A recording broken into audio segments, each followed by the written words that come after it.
નમસ્કાર મિત્રો, છેલ્લે આપણે ગણિતનું પ્રકરણ 14 આંકડાશાસ્ત્ર પૂર્ણ કર્યું. હવે પ્રકરણ 6 ત્રિકોણ વિશે ભૂમિતિનું પહેલું પ્રકરણ. ત્રિકોણ વિશે નવમા ધોરણમાં તમે ભણી ગયા. એમાં તમે ભણ્યા હતા ત્રિકોણની એકરૂપતા વિશે અથવા એકરૂપ ત્રિકોણો વિશે ભણ્યા. અહીંયા આપણે સમરૂપ ત્રિકોણ વિશે ભણીશું. હવે એકરૂપ અને સમરૂપમાં શું ફરક? એકરૂપ એટલે માપ સરખા, સમરૂપ એટલે રૂપ સરખા, આકાર સરખો, ઘાટ સરખો. સમજીએ ગણિત છે. જો બે આકૃતિના આકાર અને કદ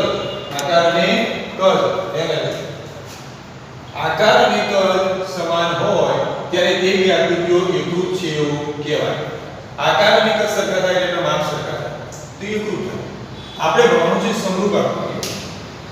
કોઈ પણ બે રેખાખંડ હંમેશા સમરૂપ હોય. બે રેખાખંડ ભલે લંબાઈ અમુક માપની વાત નથી, તમે જોઈ શકો લંબાઈ નાની મોટી છે, પણ બંનેનો દેખાવ તો સરખો ને, એટલે સમરૂપ છે.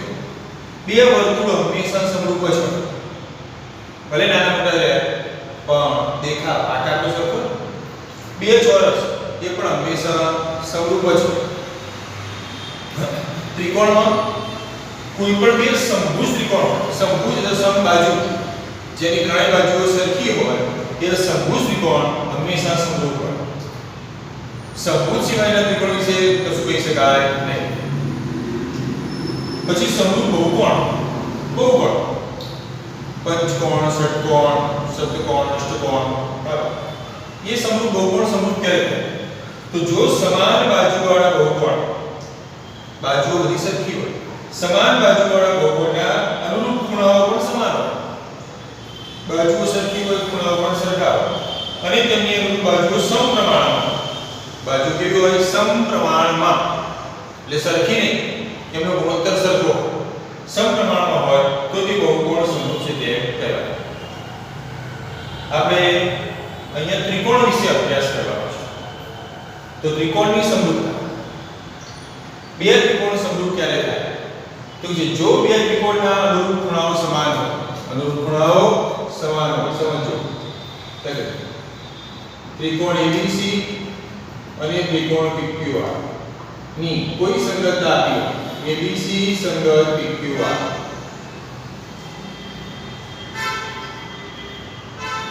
ABC અને PQR સંગત એટલે શું? ABC લખ્યું PQR એટલે QPR લખો, QPR એવું લખવું પડે.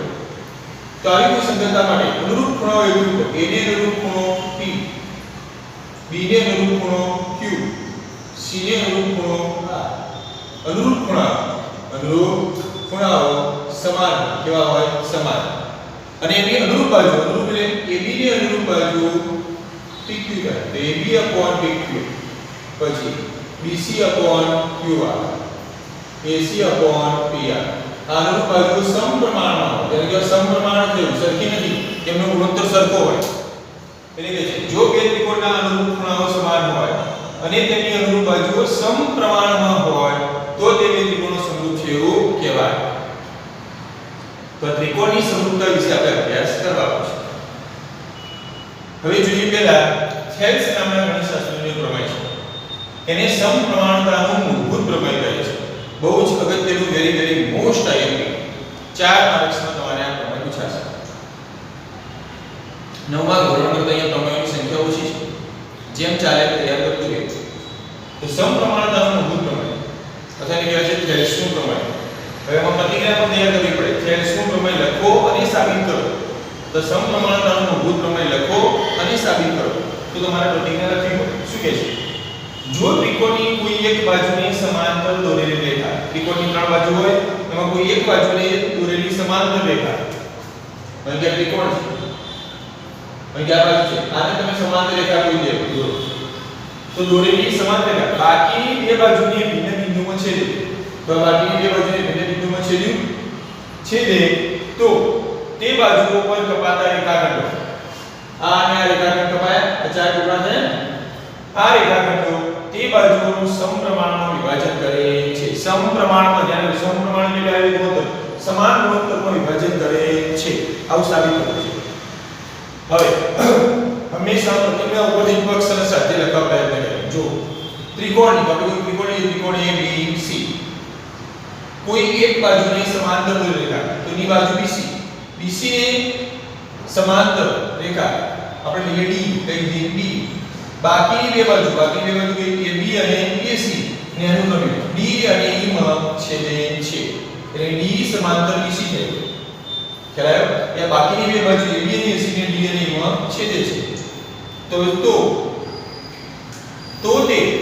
તો પછીનું જે વાક્ય સાધ્યમાં તો તે બાજુઓ પર કપાતા રેખાખંડ કયા AD DB AE EC ચાર રેખાખંડ બતાવ્યા તે બાજુનું સમપ્રમાણમાં વિભાજન કરે સરખા ભાગ પાડ્યા તો AD/DB બરાબર AE/EC આ સમાન ગુણોત્તરમાં વિભાજન કરે છે એવું થયું આ આપણે સાબિત કરવાનું છે તો જો એના માટે પહેલા B દોરીએ CD દોરીએ તો B તથા CD દોરીએ પછી આ લંબ દોર્યા EN લંબ AB DM લંબ AC લંબ એટલે 90 અંશના ખૂણા બરોબર આ ઉદાહરણ છે રકમનો નહોતું એટલે આપણે પહેલા લખીએ હવે અહીં આપણે ત્રિકોણનું ક્ષેત્રફળ બરાબર 1/3 ગુણ્યા પાયો ગુણ્યા આ સૂત્રનો ઉપયોગ કરીશું અહીંયા તમારે ચાર વાર ત્રિકોણના ક્ષેત્રફળ શોધવાના છે કયા ADE BDE ફરીથી પછી ADE અને CDE એટલે ADE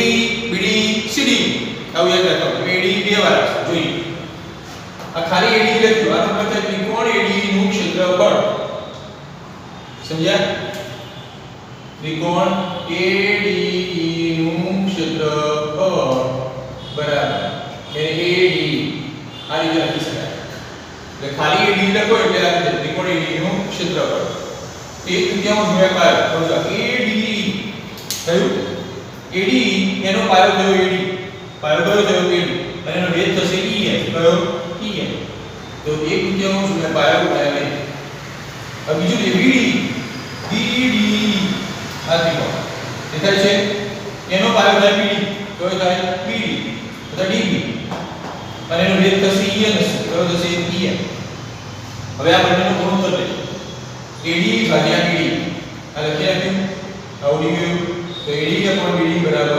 AD/DB પરિણામ નંબર 1 આ બાજુના તમે બે ત્રિકોણો લીધા ADE અને BD હવે આ બાજુ ફરી ADE હવે એનો પાયો લઈશું AE અને વેધ DM તો જો ADE બરાબર 1/3 ગુણ્યા પાયો AE અને વેધ DM એ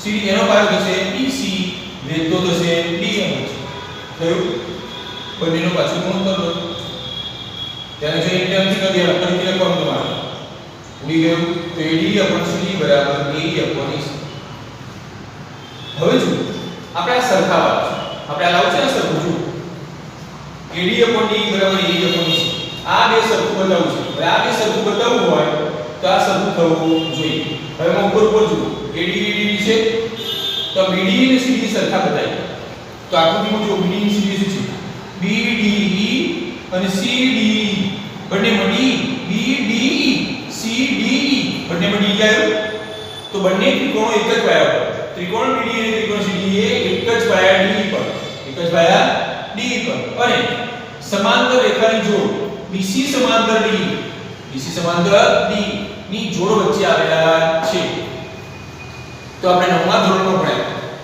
એક જ પાયા પર અને સમાંતર રેખાની એક જોડ વચ્ચે આવેલા ત્રિકોણો સમક્ષેત્ર હોય છે એટલે કે એમના ક્ષેત્રફળ સમાન હોય માટે BD બરાબર CD બસ તો ફરી 1 2 અને 3 નો ઉપયોગ કરીએ આ BD અને CD સરખું થયું એટલે આ ડાબા સરખું તો જવાબ પણ સરખું 1 2 3 પરથી BD/D બરાબર AE/EC થઈ ગયું બહુ સરળ છે અગત્ય મોસ્ટ ટાઈમ પ્રમેય તમારે 5 વાર લખવાનો છે ખ્યાલ આવ્યો હેવ એ નાઇસ